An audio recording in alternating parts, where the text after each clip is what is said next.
que les anciens les ont transmises. Donc il y avait quand même une sorte de respect. Et finalement, on considérait que n'importe quelle personne open-minded, qui avait une toute antenne déployée, était capable finalement de l'appliquer et de réussir dans ce métier. Voilà, deuxième petite anecdote, chez les compagnies d'agents de change, c'était considéré comme un privilège que d'être salarié. Moi, c'est ce qu'on m'avait fait comprendre. Vous êtes d'accord?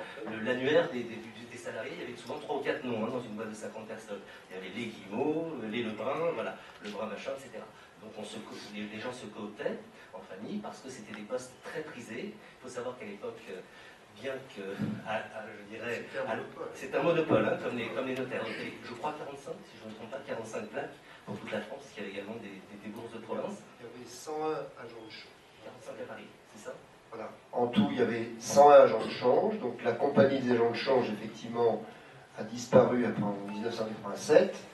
Parce qu'effectivement, il y a eu ce qu'on appelait en 86, il y a eu le Big Bang financier donc, à la City. Et finalement, en 87, c'était Édouard Balladur qui, effectivement, a fait cette réforme en 1987.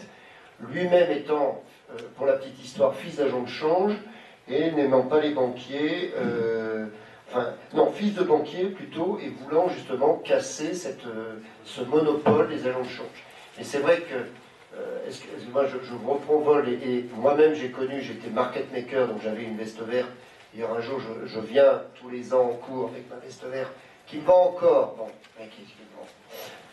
malgré, voilà, donc on était sur le monnaie, on a vu le Matif. Il faut quand même savoir que c'est des gens comme Jean-Charles Laourie et tout qui ont permis la création du Matif. Pour la petite histoire, c'est un décret au journal officiel du 14 juillet 85. Il y a même un JO le 14 juillet, il faut le savoir. Et grâce finalement à la création du Matif, in fine, devenu une quinzaine d'années plus tard le Rex, la place de Paris a été sauvée. Il faut quand même comprendre cela. C'est-à-dire que d'une certaine façon, si effectivement le Matif n'avait pas été créé, ce qu'on appelait le marché à terme d'instruments financiers, devenu ensuite international de France, la place de Paris, il n'y en aurait plus du tout. Alors, au jour d'aujourd'hui, avec le Brexit, il y en a qui commencent à s'exciter en disant « oui, mais on va tous revenir à Paris ». Attention, moi ce que je crains, moi ce qui me nave en tant qu'Européen convaincu, c'est qu'on retombe dans les vieilles lunes, l'Europe continentale, l'Europe anglo-saxonne, et effectivement qui n'arrive pas à s'entendre parce qu'il n'y a pas une gouvernance forte en Europe. Moi, j'en explique ça comme ça. Mais le Brexit, finalement, on se rend compte, le risque, c'est qu'il y ait une singaporisation ou une hongkongisation de Londres. Mais c'est ça le problème. C'est que tout le monde se dit, oui, mais parce qu'il faut bien comprendre une chose, c'est qu'effectivement, il y a peut-être quelques gens qui vont partir, vraisemblablement au Luxembourg ou plutôt à Francfort. J'ai rien contre la place de Paris, mais la problématique, c'est que quand vous avez une telle fiscalité en France, surtout une telle instabilité fiscale, la problématique, c'est pas gauche-droite ou je ne sais quoi, ou des discours politiques ou politiciens, c'est ce qu'aiment avant tout les conditions des investisseurs, c'est la stabilité fiscale. C'est vrai que, hélas, en France, on est encore trop dans une rhétorique du 19e siècle ou des tranchées de Verdun, entre le capitalisme, les ouvriers, enfin c'est assez triste. Et peut-être que vous, la génération Y, bientôt la génération Z, c'est ceux nés après 2000, vont enfin arriver à réconcilier les intérêts effectivement des bâtisseurs et des créateurs de richesse et les intérêts effectivement des travailleurs. Donc pour revenir à la finance, alors il y a un terme qui est utilisé, le mot mafia, alors non. Cooptation, non, parce que mafia, on est dans la malhonnêteté. Alors il y a des gens malhonnêtes parmi nous, évidemment, comme dans toutes les corporations. Hein, quand un chirurgien vous dit Madame Michu, vous l'êtes opéré tout de suite, on va avoir 15 000 euros au black et tout, ça s'appelle de la corruption. Alors, il y a en droit ce qu'on appelle un droit pénal financier, faisant en sorte que ce droit pénal financier soit plus coercitif. Ça veut dire quoi? C'est-à-dire que finalement, la démocratie, on n'arrête pas de nous ressasser là-dessus, c'est pas le droit oral, mais le droit écrit. Et le droit écrit, c'est qu'il y ait des règles. Les règles, c'est l'État gendarme et non pas l'État-providence. Appliquez les règles. Il y a beaucoup de règles qui existent déjà. Appliquons-les tout simplement. Le gros problème des règles, c'est que souvent, elles ne sont pas appliquées. C'est vrai que les règles prudentielles essayent d'être le plus appliquées possible par les banques, et c'est pour ça qu'il y a des nouveaux acteurs qui apparaissent, comme les fintech, les crowdfunding et autres, parce que justement, ils ont moins de contraintes réglementaires. Mais vous verrez que si un jour, même eux, on leur donne plus de contraintes réglementaires à bon escient, me semble-t-il, parce que ça veut dire quoi? Qu'actuellement, les banques sont considérées comme les vilains canards, alors finalement, on leur oblige de faire des règles qui sont légitimes, et il y a des acteurs qui sont hors règles, et qui, quelque part, échappent à tout cela, et qui apparaissent beaucoup plus sympathiques. Je parle du crowdfunding, finalement. Aujourd'hui, c'est vrai, dans le politiquement correct, le crowdfunding est sympa, et le banquier est un salaud. Non, excusez-moi d'être aussi primaire, mais... Alors que finalement, le banquier, lui, doit suivre des règles. Si effectivement, parfois, il n'octroie pas un crédit à une PME, c'est parce que, quelque part, ils ne répondent pas à ces fameuses règles. Eux-mêmes sont coincés. Et c'est vrai que dans l'imaginaire populaire, on a toujours l'impression que la banque peut créer de l'argent, comme ça, d'ailleurs, on le voit bien avec le quantitative easing. Il y a des limites inévitables à cette politique de noyer le marché en permanence, que les banques, qui sont finalement les agents commerciaux de la Banque centrale, parce que c'est ça finalement votre premier rôle, c'est d'être les agents commerciaux de la Banque centrale pour justement diffuser cette monnaie, cette fameuse monnaie. Mais s'il y en a trop, qu'en face il n'y a pas de croissance, c'est pour ça, il y a un gros bug, et c'est pour ça que les taux actuellement sont si faibles.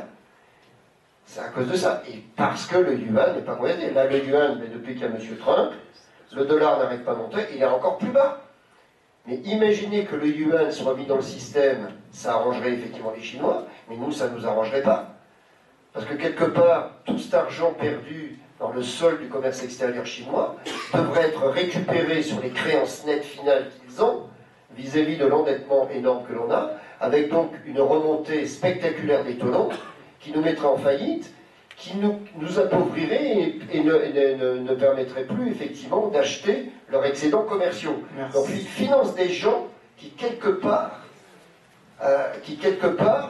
nous obligent à acheter leurs produits. Merci, monsieur voilà, Kessler. Je suis désolé, je vous coupe un petit peu parce que j'essaie d'assurer un temps de parole à peu près réparti de manière à peu près équivalente entre les différents intervenants. Alors, juste peut-être pour préciser aux différents intervenants, on est vraiment sur une conférence sur l'emploi. Alors, c'est très intéressant, c'est pour ça que je ne coupe pas, parce que vraiment, c'est des propos intéressants, mais peut-être se recadrer justement.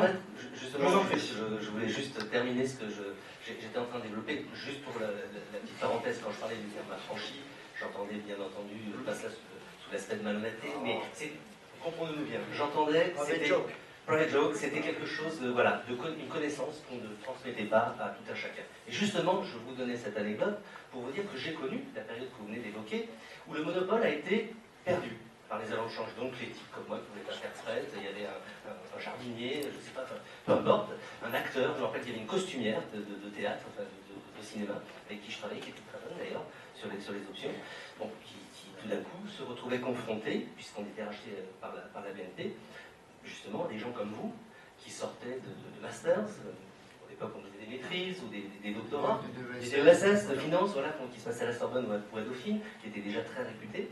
Et donc j'avais des gens très compétents, extrêmement compétents, je dirais des gens de mon âge, hein, puisque j'avais à l'époque à peu près 25 ans, donc des gens de mon âge qui avaient des têtes beaucoup mieux faites que moi, mais qui manquaient cruellement d'expérience. Donc j'avais une petite guerre en me disant bon, il faut que je protège mon petit précaré, pas que je le dise tout, parce que sinon il va prendre ma place et puis ça va être difficile, etc.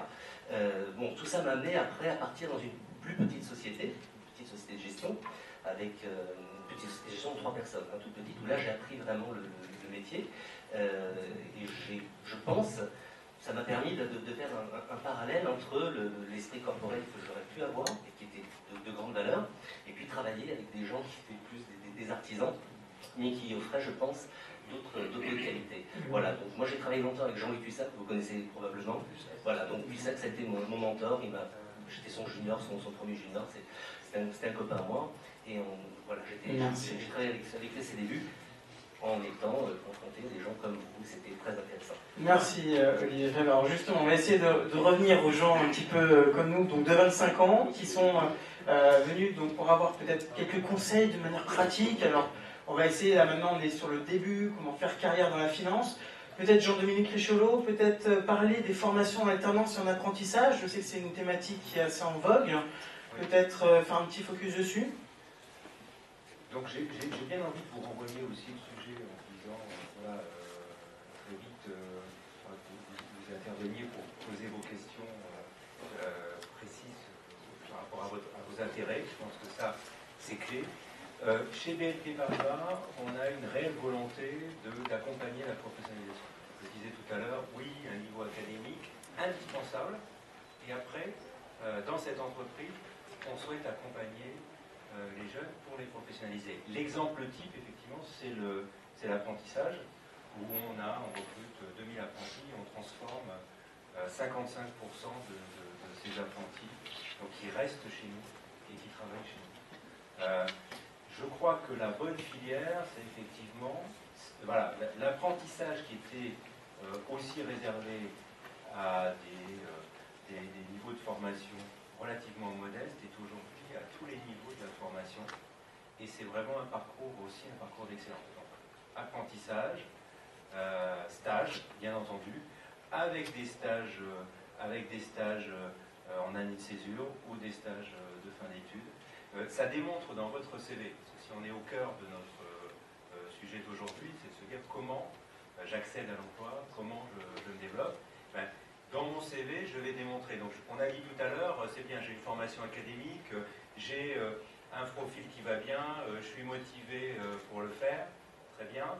Et comment je démontre ça lors de l'entretien, dans mon CV, c'est aussi d'avoir démontré que dans mon parcours de stage, dans mes recherches de stage, j'ai été chercher des stages qui soient suffisamment variés, mais qui démontrent aussi mon intérêt pour le job que je viens chercher.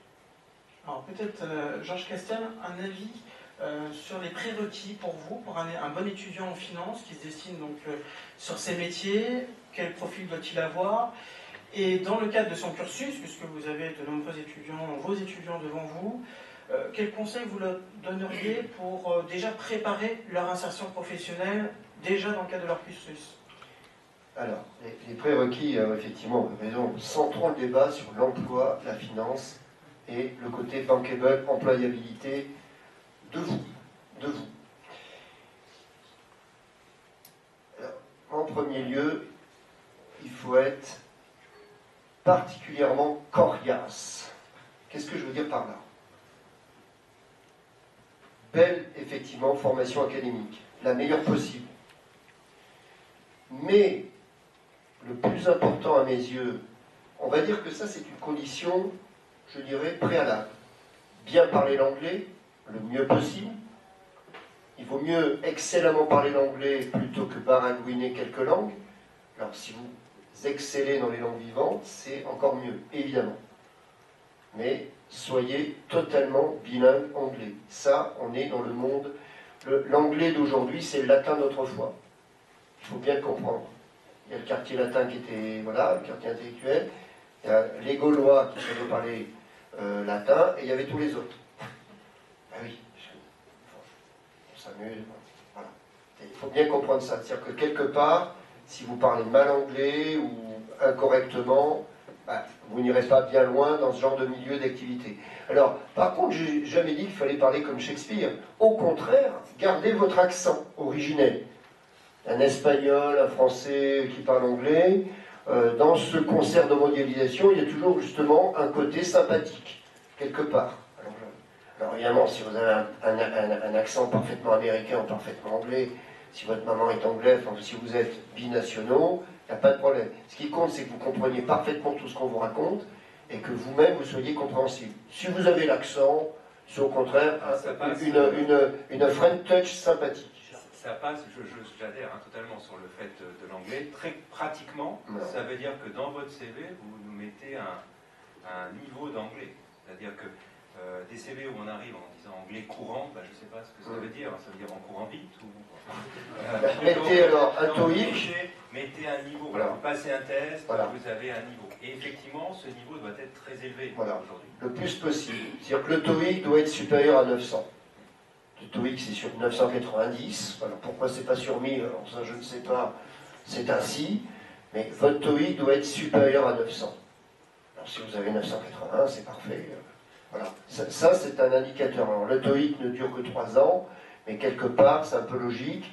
Une langue vivante, ça se pratique en permanence. Et quand vous ne la pratiquez pas, vous la perdez. Vous la perdez. Très vite, d'ailleurs. Assez vite. C'est-à-dire que votre niveau, si vous arrivez à avoir un niveau... Alors d'un côté, pour bien pratiquer l'anglais, aller dans des pays anglo-saxons. C'est-à-dire quelque part aller à Londres, hein, c'est le plus près d'ici, évidemment. Donc ça fait partie des prérequis. Alors sur l'insertion professionnelle maintenant. L'insertion professionnelle. Apprenez, là je vais rejoindre mon voisin, apprenez à être un insider plutôt qu'un outsider. C'est pour ça d'ailleurs que ce type d'outsider était très intéressant, parce que ça veut bien dire ce que ça veut dire. Donnez-vous les moyens d'être un insider. Alors vous allez me dire, tout ça n'est pas très sympathique, n'est pas très démocratique, n'est pas très politiquement correct. Absolument. C'est un milieu de chiens, entre guillemets. C'est-à-dire que tout le monde fera en sorte pour que vous ne soyez pas insidé. Comment fait-on pour être insidé? Eh bien, quelque part, on tape les portes, on va dans les réunions, on va dans des colloques, on va au club des jeunes financiers, on rencontre des gens, on va sur LinkedIn, on est sympa. Alors, j'ai pas dit que vous étiez un esclave. On est sympa, c'est important quand même. Hein. C'est-à-dire que Absolument. c'est un monde voilà, qui peut être présenté comme un monde de combat, mais nous adhérons plutôt à l'idée qu'on travaille en équipe. Tout à fait. Voilà, mais l'un n'empêche pas l'autre. Ça regroupe sur l'affranchissement peut-être, etc. C'est-à-dire que ça veut dire qu'on est déterminé, on a un objectif, voilà. Mais l'insertion dans l'équipe est clé. Tout à fait. Alors, il y a aussi une erreur que commet la génération Y, c'est-à-dire vous, et bientôt la génération Z, c'est de considérer que tout le monde se vaut, que tout le monde est équivalent, qu'il n'y a plus de hiérarchie. D'ailleurs, M. Rifkin vous le dit, en 2000, il nous disait qu'il n'y aurait plus de travail, et en 2015, il nous dit que tout est gratuit. Hein, tout est gratuit, sauf ces conférences à 300 000 $, il ne s'oublie pas. Bon, c'est pas grave, ne faisons pas de mauvais esprit. Alors, Tout est hiérarchisé, messieurs.